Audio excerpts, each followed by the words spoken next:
Students, how are you guys? कैसे सारे बच्चे? आई होप आप सभी लोग मस्त होगे और अपने अपने कामों में बड़े व्यस्त होगे, है ना। ऑलवेज बच्चों, आप लोगों को मैं यहाँ पे मोटिवेट करने के साथ साथ स्टडी पे भी फोकस करने के लिए बहुत जोर देती हूँ। तो सेम आज की क्लास आप लोगों की वापस से स्क्रीन पर चालू हो चुकी है, तो थम्स अप अगेन। हाँ, तो गाइज हम लोग पढ़ रहे थे क्या हमारे आसपास के जितने भी पदार्थ है वो शुद्ध है या नहीं है, इनके बारे में हम लोग समझ रहे थे। और हमने यह पाया था कि यार हमारे आसपास जो पदार्थ हम जिनको समझते हैं कि यार ये तो प्योर है, लेकिन वो प्योर नहीं होते। उनमें बहुत सारे यौगिक मिले हुए होते हैं या कई सारे यौगिकों से मिल करके बनता है। और फिर हम लोगों ने मिश्रण समझे थे। मिश्रण क्या होते हैं, मिश्रण के प्रकार, समांगी विषमांगी मिश्रण। और ये पढ़ने के बाद हम लोगों ने डायरेक्ट कहाँ पे गए थे, विलयन, कोलाइड और निलंबन पढ़ने के लिए। मैंने फिर आपको टिंडल प्रभाव भी पढ़ा दिया है। तो जिन बच्चों को इतना पढ़ना है कृपया करके बेटा पुरानी वाली क्लासेस देख लीजिए। आपके लेक्चर नंबर 4 या 5 तक के मैंने इतना पूरा कंप्लीट किया है। पढ़ाया बेटा ऐसा है कि तुम एक बार पुराने लेक्चर देख लोगे तो शायद तुमको बहुत अच्छे से याद हो जाएगा, बस फिर तुम्हें रिवीजन और नोट्स बनाने हैं। ठीक है, चलिए तो शुरू करते हैं आज का लेक्चर बिना टाइम वेस्ट किए हुए। तो क्या हमारे आसपास के पदार्थ शुद्ध हैं? में हमें यह समझना था कि हमारे आसपास जितने भी मटेरियल है, जितने भी पदार्थ हैं, उन सभी पदार्थों में जो मिश्रण है उसमें से कैसे यौगिकों को अलग अलग करेंगे। तो मेन मुद्दा क्या है? मुद्दा ये है कि मेरे पास में अगर कोई मिश्रण ऐसा है कि मैं चाहती हूँ यार कि जैसे मान लो मैंने खिचड़ी बना दी। सोचो, मेरी थिंकिंग ये है कि यार मैं सोच रही हूँ मैंने खिचड़ी तो बना दी, लेकिन मैं चाहती हूँ कि मुझे खिचड़ी में से वापस से दाल अलग चावल अलग मिल जाए। तो मैं कुछ ऐसा सोचने का प्रयास कर रही हूँ। खैर बेसिकली खिचड़ी से आप दाल चावल तो अलग नहीं कर पाओगे, पर हाँ अगर मैं आपको बोलूँ कि नमक के अंदर कोई केमिकल मिला दिया है मैंने, जो कि दोनों वाइट कलर के पाउडर है। आपको पता है नमक भी वाइट कलर का होता है, और आपका जो कोई पाउडर है जो कि कैसा है, सफ़ेद कलर का है, वो मैंने नमक में मिक्स कर दिया है। और अब मैं चाहती हूँ कि यार ये तो नमक का पाउडर और वाइट कलर का पाउडर कोई दूसरा वाला मिक्स है, तो अब हमको इनको अलग अलग करना पड़ेगा। तो यार वही अलग अलग करने की प्रोसेस हम लोग पढ़ रहे हैं, जिसे कहा जाता है पृथक्करण विधियाँ। क्या कहते हैं बच्चों इसको? हम बोलते हैं पृथक्करण विधियाँ। मैं वाष्पीकरण के बारे में ऑलरेडी पढ़ा चुकी हूँ कि वाष्पीकरण से कैसे आप किसी भी चीज़ से पदार्थों को अलग कर सकते हो, है ना। फिर मैंने आपको अपकेंद्रण विधि भी पढ़ा दी है। और अब हम लोग पढ़ने वाले हैं कि कैसी ऐसी मेथड जिसमें अगर हम नमक के साथ में नौसादर या कुछ ऐसे पदार्थों को मिक्स कर देते हैं जो कि सीधे ऊर्ध्वपातित होते हैं। ऊर्ध्वपातित मतलब कि डायरेक्ट ठोस से गैस में बदलना। अगर जिनको पता नहीं है बेटा ऊर्ध्वपातन क्या होता है, तो मैं आपको बोलूंगी बेटा आपका रसायन विज्ञान का या आपकी विज्ञान की किताब का पहला अध्याय पढ़ना बहुत ज़रूरी है। अगर आपने पहला अध्याय बहुत अच्छे से पढ़ा होगा तो यहाँ मैं जो शब्द प्रयोग कर रही हूँ आपको इजीली समझ में आ जाएंगे। ठीक है, चलिए सबसे पहले बात कर रही हूँ मैं, हम कुछ ऐसे मेथड की यूज करने वाले हैं जिसमें हम नमक के अंदर ऐसे कुछ पदार्थों को मिक्स किए हुए हैं जो कि सीधे क्या हो जाते हैं, ऊर्ध्वपातित। बेटा ये शब्द को बहुत अच्छे से समझना कि मैं यहाँ पर बोल रही हूँ कि हम ऐसे मिश्रणों को पृथक्कृत करने वाले हैं, ऐसे मिश्रण को पृथक्कृत करने वाले हैं जिनमें,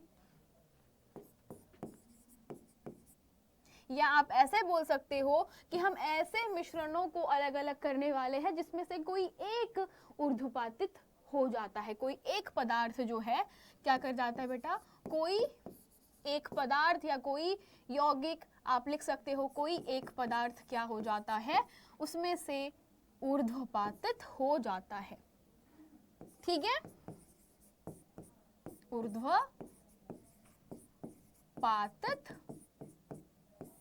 हो जाता है। ठीक है, सिंपल है। कुछ ज्यादा टफ है क्या इसमें से? कुछ ज्यादा टफ है क्या? नहीं, ये तो बहुत आसान है। अब चलो हम लोग जल्दी से समझने का कोशिश करते हैं कि अब ये कैसे होगा। सबसे पहले बात कर रहे बेटा, मान लीजिए कि मेरे पास में कपूर है। कपूर तो सब जानते हो, कपूर सबके घर में होता है, पूजा पाठ वगैरह करते होगे, है ना। जिसको नहीं पता है कपूर क्या होता है, बेटा अपनी अपनी मम्मियों से जा करके पूछिएगा।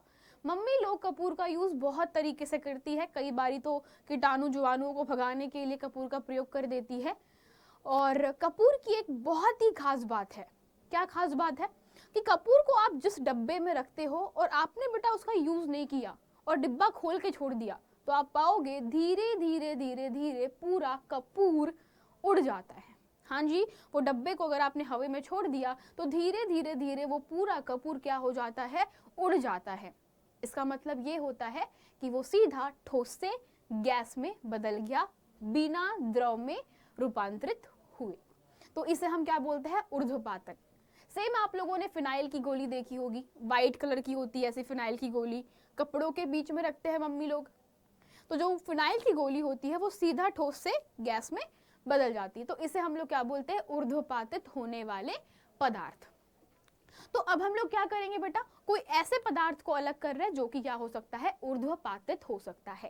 तो मैंने एक ऐसा मिश्रण लिया है जो बेसिकली नमक और नौसादर या अमोनियम क्लोराइड का मिश्रण है, ठीक है। तो मैं बात कर रही हूँ बेटा नमक प्लस अमोनियम क्लोराइड के मिश्रण की, नमक प्लस अमोनियम क्लोराइड की। तो भाई ये जो नमक और अमोनियम क्लोराइड है, इसका मतलब क्या है, नमक को बेटा आप लोग बोलते हो NaCl यानी कि सोडियम क्लोराइड, प्लस बेटा आपके पास जो अमोनियम क्लोराइड होता है बेसिकली आप इसको लिखोगे NH4Cl, ठीक है, ये होता है NH4Cl, ओके। तो ये हमारे पास में एक मिश्रण है। अब हमको क्या करना है, दोनों को अलग अलग करना है। अब भाई इन दोनों को मैंने मिक्स करके एक कटोरे में रखा हुआ है। अब मैं चाहती हूँ कि यार गलती होगी मेरे से, मेरे को तो अमोनियम क्लोराइड अलग चाहिए और नमक अलग चाहिए। तो मैं इस विधि का प्रयोग करती हूँ जहाँ पे अमोनियम क्लोराइड का मुझे एक गुण पता है कि यार अमोनियम क्लोराइड ऊर्ध्वपातित हो जाता है, यानी कि यह सीधे क्या हो जाता है, गैस के रूप में बदल जाता है।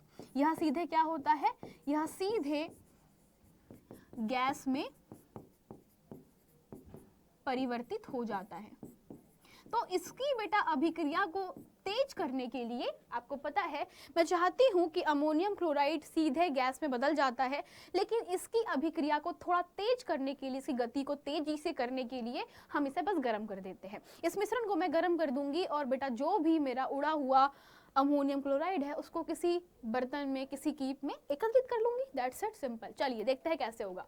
तो भाई मेरे पास में यहाँ पे मैंने पूरा पोथी पंचांग लिखा हुआ है जो कि आप ही की किताब से लिखा गया है ताकि आप अपनी अपनी कॉपियों में नोट कर सके। चलिए, तो मेरे पास में लिखा हुआ है कि नमक और अमोनियम क्लोराइड के मिश्रण को कैसे आप अलग अलग कर सकते हो, कैसे आप सेपरेट कर सकते हो, पृथक्कृत कर सकते हो। इसके लिए क्या करना होगा बेटा, आपको बता देती हूँ। हमने जो सिद्धांत अपनाया है वो सिद्धांत सिंपल है कि अमोनियम क्लोराइड ठोस है, गर्म करने पर सीधा गैस में बदल जाएगा। तो भाई अमोनियम क्लोराइड को गर्म करने पर वह ठोस अवस्था से सीधे गैस में परिवर्तित हो जाता है। इस प्रकार उन मिश्रणों जिनमें ऊर्ध्वपातित हो सकने वाले अवयवों को ऊर्ध्वपातित न होने योग्य वाली अशुद्धियों से पृथक करने के लिए ऊर्ध्वपातन की प्रक्रिया का प्रयोग करते हैं। इतनी बड़ी कहानी का मतलब ये था बेटा कि मान लीजिए मेरे पास में जो मिश्रण है उसमें से कोई ऊर्ध्वपातन किसी किसी पदार्थ का हो पाता है और कुछ पदार्थ ऐसे हैं जिनका ऊर्ध्वपातन नहीं हो पाता। जैसे मैंने अभी आपको बताया बेटा कि नमक और अमोनियम क्लोराइड में नमक का ऊर्ध्वपातन नहीं होता है। नमक डायरेक्टली बेटा गैस में नहीं बदलता, नमक को गैस में बदलने के लिए टाइम लगता है, तो वो सिंपल सी बात है बेटा, ये ऊर्ध्वपातित नहीं होता। तो फिर जो अमोनियम क्लोराइड यानी कि NH4Cl है, इसको गर्म करने पर सीधा ये क्या हो जाएगा, गैस में बदल जाएगा।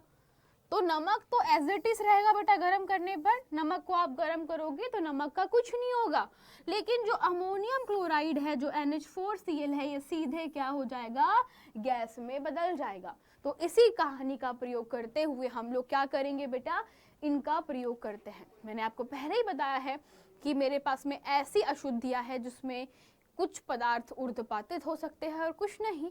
उनमें से ऊर्ध्वपातन के माध्यम से एक अलग प्रकार के पदार्थ को अलग कर सकते हैं और जो ऊर्ध्वपातित नहीं होते हैं उन्हें अलग किया जा सकता है।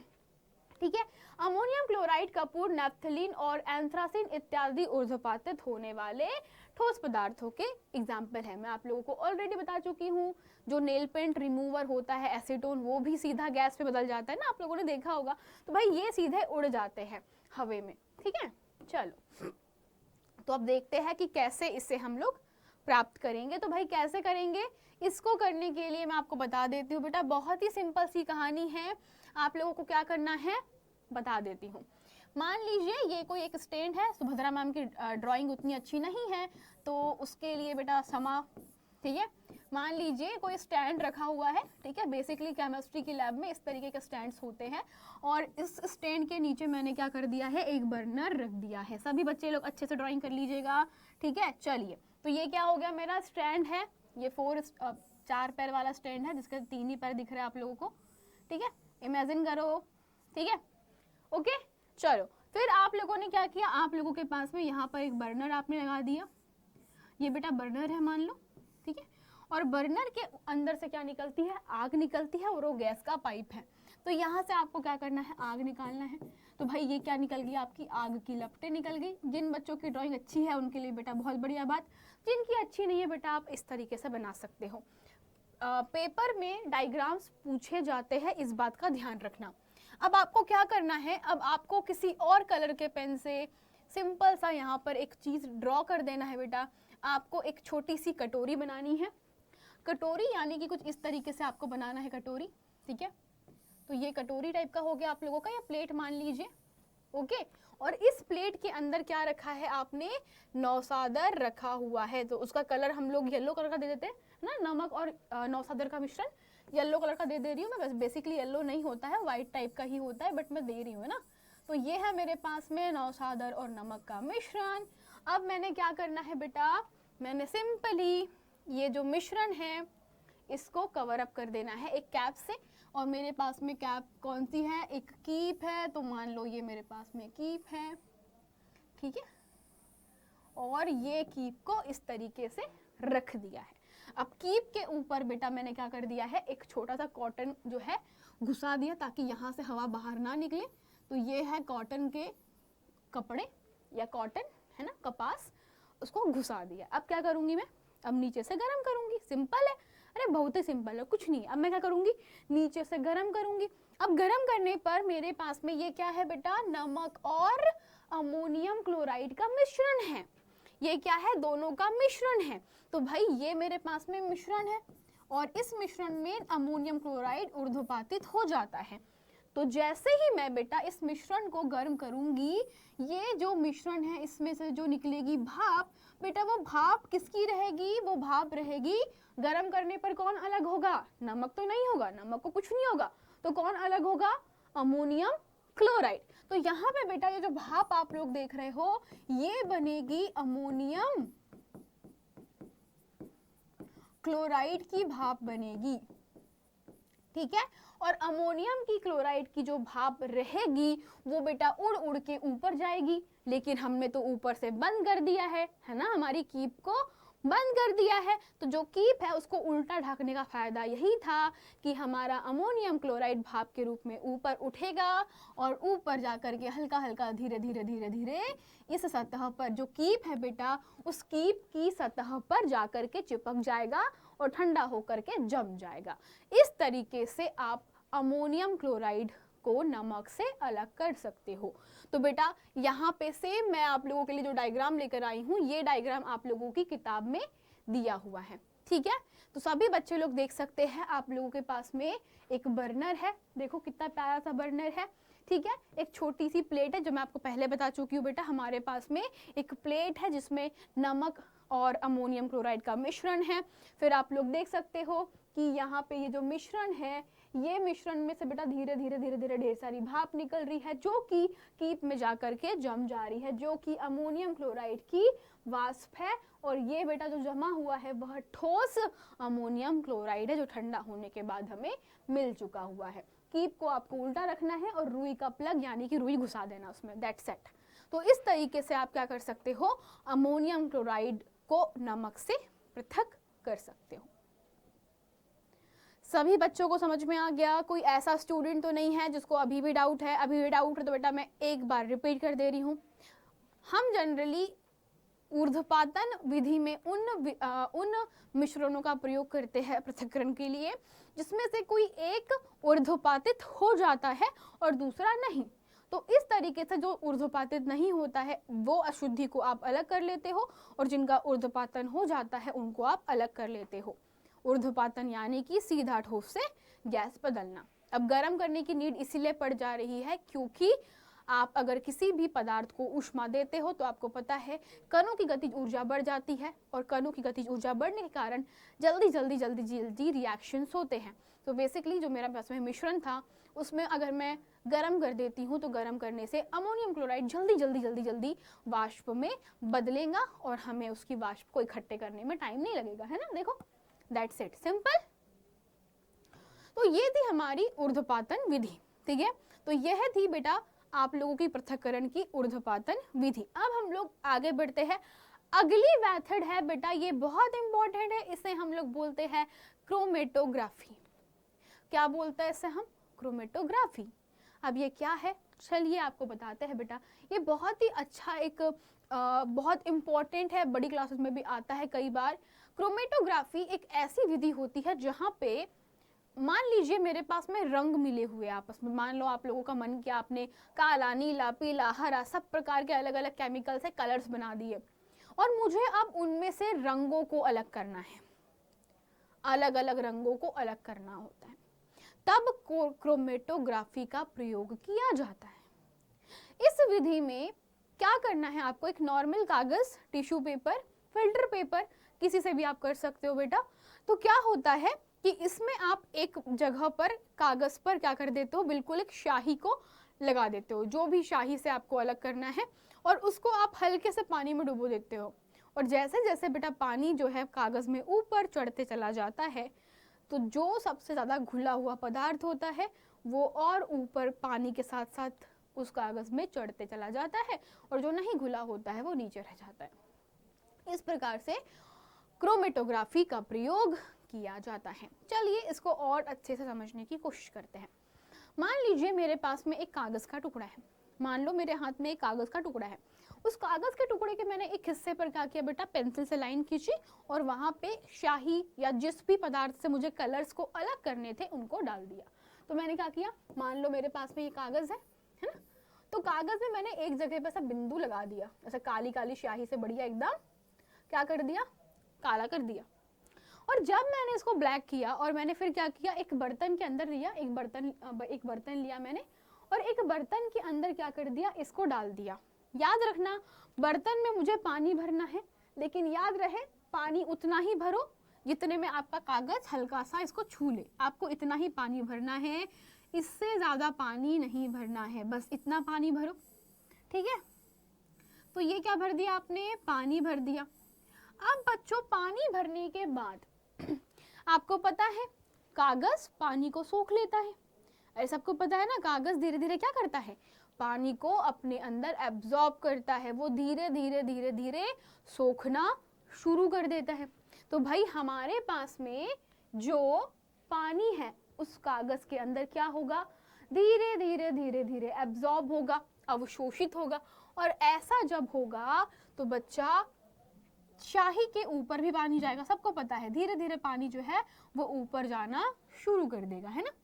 धीरे धीरे धीरे धीरे पानी जो है वो ऊपर चढ़ना शुरू कर देगा और जब पानी बेटा ऊपर चढ़ेगा तो स्याही के संपर्क में आएगा। सब लोग देखो, अरे भाई पानी कागज के माध्यम से धीरे धीरे ऊपर चढ़ेगा, अगर आप फिल्टर पेपर लेते हो तो बहुत जल्दी जल्दी चढ़ेगा, है ना।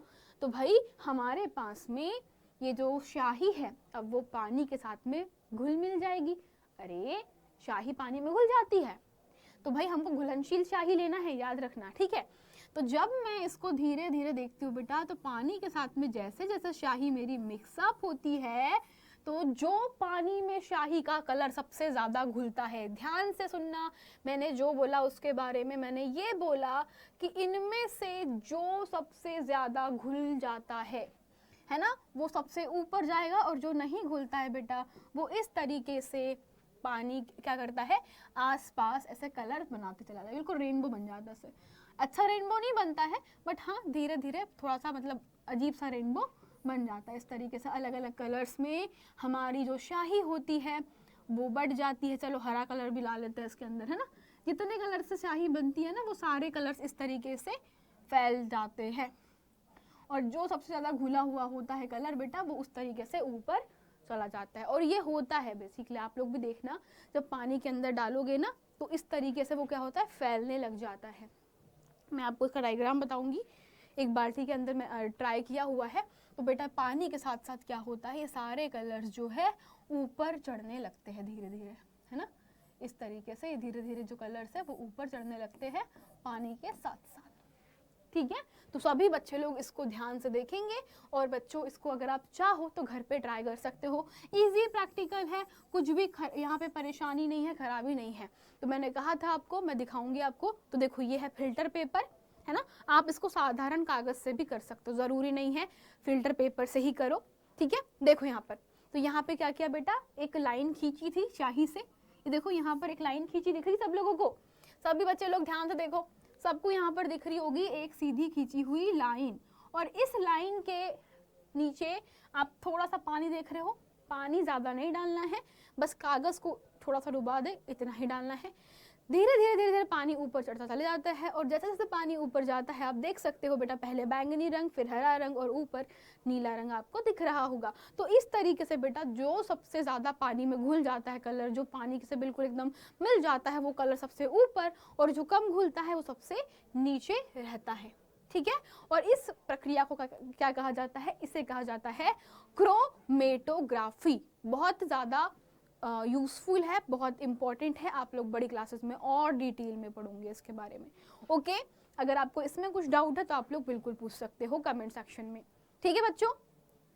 और अभी अगर आप लोगों को ये सही समझ में नहीं आ रही होगी कि मैम चल क्या रहा है, तो मैम आपको एक बार और बता देती हूँ बच्चा, कि हमारी क्लासेस में हम लोग पृथक्करण विधियाँ पढ़ रहे हैं। तो मैंने आपको बताया कि अगर आपके पास में कोई ऐसी स्याही है, डाई है, डाई मतलब कि जो आप लोगों ने सुना होगा ना, आपके जो पेरेंट्स डाई करते हैं, पापा लोग सफ़ेद बालों को कलर करने के लिए कुछ गोदरेज वोदरेज की मेहंदी लेकर के आते हैं, पर वो बेसिकली मेहंदी नहीं होती है, वो डाई होती है। वो क्या करते हैं, जैसे बालों में लगाते हैं, थोड़ी देर बाद बेटा वो बालों को अपना कलर दे देती है, तो इसे बोलते हैं रंग एक तरीके से। तो वही बेटा हमें क्या करना है, ये वही है कि क्या काली शाही में डाई एक ही रंग नहीं होता, बहुत सारे कलर्स मिक्स करके बनाए जाते हैं, तो वही कलर्स को अलग करता है, और यही क्रोमेटोग्राफी है, ठीक है। सबको यहाँ तक समझ में आया बच्चा, सबको, एवरीवन, सबको समझ में आ गया, ओके। चलिए तो भाई अब हम लोग थोड़ा सा आगे बढ़ते हैं। तो यहाँ पे क्या लिखा गया है मैं आप लोगों को बता देती हूँ। मैं ये इसलिए लेकर के आई हूँ ताकि बहुत सारे बच्चों का एक प्रॉब्लम होता है, मैम नोट्स कैसे बनाए, तो भाई ऐसा बना लो आप लोग, जो इंपॉर्टेंट चीज़ है मैं आप लोगों के लिए लेकर के आती हूँ हमेशा। तो हम लोगों ने जो शाही हम लोगों ने प्रयोग की बेटा, उसमें जल विलायक के रूप में होता है। ऑब्वियस सी बात है, शाही में हमें पता करना है, हमें ये पता करना है कि शाही में कितने रंग हैं। हमें क्या पता करना है, हमारी शाही में डाई के अलावा और कितने कलर्स होते हैं। तो बेसिकली बेटा यहाँ पर जो पानी होता है वो क्या होता है, विलायक के रूप में वर्क करता है। ये विलायक होता है, और शाही क्या होती है, शाही जो है बेटा वो क्या हो जाती है, विलेय हो जाती है। और इसी के कारण जो उसमें सबसे ज्यादा विलेय होती है वो सबसे ऊपर, और जो कम विलेय होती है सबसे नीचे होती है। चलो बढ़ते हैं, क्या लिखा हुआ है। और डाई एक विलेय के रूप में होती है, जैसे मैं आपको बता चुकी हूँ। जैसे ही जल छानक पत्र पर ऊपर की दिशा में बढ़ता है ना, पानी धीरे धीरे धीरे ऊपर की ओर बढ़ता है, तो बेटा यहाँ पर डाई के कणों को भी अपने साथ में ले लेता है। तो पानी के साथ साथ जो डाई के कलर्स होते हैं उन्हें भी धीरे धीरे अपने साथ में ले लेता है। प्रायः डाई 2 या 2 से अधिक रंगों का मिश्रण होती है। रंग वाला घटक जो कि जल में सबसे ज्यादा घुला हुआ होता है, यानी सबसे ज्यादा घुलनशील है, वह तेजी से ऊपर उठता है, और इस प्रकार रंगों का पृथक्करण हो पाता है। मिश्रण से घटकों को पृथक करने की इस विधि को क्रोमेटोग्राफी कहा जाता है। यहाँ पे बेटा ग्रीक में क्रोमा शब्द जो है उसका मतलब होता है कलर्स, ठीक है, यानी कि रंग। और यहाँ पे सबसे पहले इसे यूज किया गया था बेटा ठीक है। अतः क्रोमेटोग्राफी जो है एक विधि बहुत फेमस हुई थी, ठीक है, और यही पे बेटा पहले रंगों को पृथक करने में प्रयोग किया जाता था, इसीलिए इसका नाम क्रोमेटोग्राफी पड़ गया। यह एक ऐसी विधि है जिसका प्रयोग बेटा उन विलेय पदार्थों को पृथक करने में होता है जो एक ही प्रकार के विलायक में घुले हुए होते हैं। मतलब कि हमारे एक ही विलायक यानी कि पानी में ही एक जैसे पदार्थ सारे घुले हुए हैं और हमें हर किसी को अलग करना होता है, तब यहाँ पे बहुत इंपॉर्टेंटली ये काम में आती है। ओके ओके, चलिए तो अब थोड़ा सा आगे बढ़ते हैं। अब हम लोग बेटा एक डिफरेंट टाइप की जो विधि है उसके बारे में पढ़ रहे हैं। बेसिकली दो घुलनशील द्रवों के मिश्रण को कैसे पृथक कर सकते हैं। यानी कि मेरे पास में जैसे मान लो मैंने पानी के अंदर कुछ और मिला दिया, let me take an example. मेरे पास में दो डिफरेंट टाइप के लिक्विड्स थे। जैसे कि एक लिक्विड क्या है, यहाँ पर लिखा हुआ है एसीटोन, कहाँ गया भाई, है ना। जैसे मान लीजिए कि मेरे पास में पानी में मैंने एसीटोन मिला दिया। आप लोगों को पता है एसीटोन जो होता है, आप लोग उसको थिनर के रूप में जानते हो शायद घर में, ठीक है। तो भाई एसीटोन एक केमिकल होता है, उसको मैंने पानी में मिला दिया। पानी भी द्रव है, एसीटोन भी द्रव होता है। तो होता क्या है बच्चा कि जब भी कोई दो आपस में घुले मिले द्रवों को विलय करने की बारी आती है तो ये बहुत प्रॉब्लमेटिक होता है। जैसे मैंने आपसे बोल दिया कि पानी में मैंने नींबू का रस मिला दिया। जरा ध्यान से सुनना बच्चों, क्या बोला मैंने बोला कि आप लोगों ने क्या कर दिया, पानी में नींबू का रस मिला दिया। तो नींबू का रस क्या है, कौन बताएगा। नींबू का रस तो एक प्रकार से विलेय है और पानी विलायक हो गया भाई। लेकिन ये दोनों आपस में तो बहुत अच्छे से मिल जाते हैं। और आप सोचोगे कि यार अब मैं नींबू के रस को पानी से कैसे निकालूं, सोचने वाली बात है। तो बेटा सेम यहाँ पे वो कंडीशन आ गई कि एसीटोन एक द्रव है और पानी भी द्रव है और दोनों को मैंने मिला दिया, तो कैसे मैं उनको अलग कर सकती हूँ। ये टोटली बेटा वही विधि होती है। इसमें बेसिकली क्या किया जाता है, बहुत सिंपल सी चीज़ है बेटा। एक बस चीज़ दिमाग में ध्यान रखना कि प्रत्येक पदार्थ का क्या होता है बेटा, प्रत्येक पदार्थ का क्वथनांक अलग अलग होता है, अलग अलग होता है।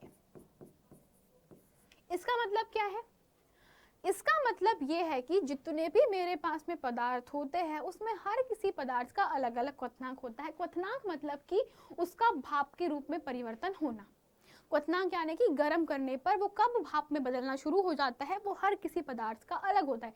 जैसे कि आप लोगों ने पानी का सुना होगा, पानी कब उबलना शुरू करता है 100 डिग्री सेल्सियस पर, तो वो पानी का क्वथनांक है। सेम बच्चों यहाँ पर हर किसी पदार्थ का जो क्वथनांक है, क्वथनांक मैंने अलग अलग लिखा है, ठीक है, 2 मिनट।